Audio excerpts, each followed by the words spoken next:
Do Česka dnes přijela ojedinělá návštěva, čečenská exilová vláda. Její představitelé se chtějí pokusit navázat diplomatické vztahy napříč Evropou. Podle nich je ohledně situace v Čečensku stěžejní podpora Ukrajiny ve válce s Ruskem. To v dubnu označilo členy čečenské exilové vlády za teroristy. Čečensko je už 19 let pod vládou prezidenta Ramzana Kadyrova, který má dlouhodobě podporu Vladimíra Putina.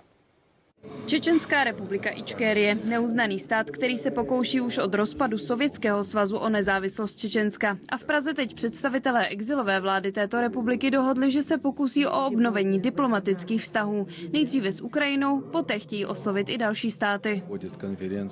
Čečenci jsou stále pod obrovským tlakem, ať už jde o národnostní menšiny, rodiny, ale i co se týče náboženství. Ten národ je prostě nesvobodný. Je celá řada evropských politiků, kteří se s námi baví, ale jsou to jen jednotliví politici. Není to na úrovni států. Je to už 26 let, co je Čečenská republika Ičkárie okupovaná. Ukrajina je z velké části také okupovaná, takže je to velký den, že obnovujeme diplomatické vztahy s Ukrajinou. Můžeme si sdílet informace.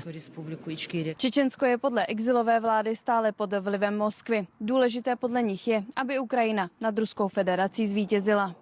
Čečna je běžná evropská země a zaslouží si nezávislost, stejně jako Chorvatsko, Slovinsko, Černá Hora, Makedonie v posledních 30 letech a aktuálně samozřejmě také Ukrajina. Ičkérie má v Evropě i své honorární konzuly, jednoho i na Slovensku. Ten věří, že Ruská federace se brzy, stejně jako Sovětský svaz, rozpadne a vzniknou tak nové státy. Nezávislosť Čečenska vyvolá domino efekt a povedie k nezávislosti mnohých iných nových štátov na území dnešného Ruska.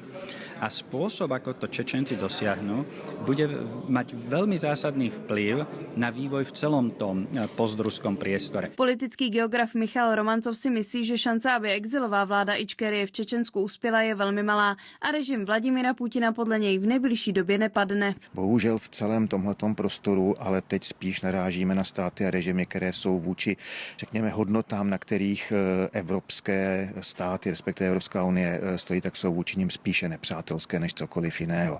Takže ano, je v našem zájmu, aby Ukrajina, Čečensko nebo kdokoliv další, aby ti lidé tam byli svobodní, aby si mohli zvolit svou budoucnost. Otázkou samozřejmě je, nakolik tamnější společnosti jsou na to připraveny. V dubnu letošního roku ruské soudy rozhodly o tom, že exilová vláda Čečenské republiky Ičkérie je teroristickou organizací, a to hlavně kvůli tomu, že její příznivci bojují po boku Ukrajinců. Andrá Tajsigová, CNN Prima News.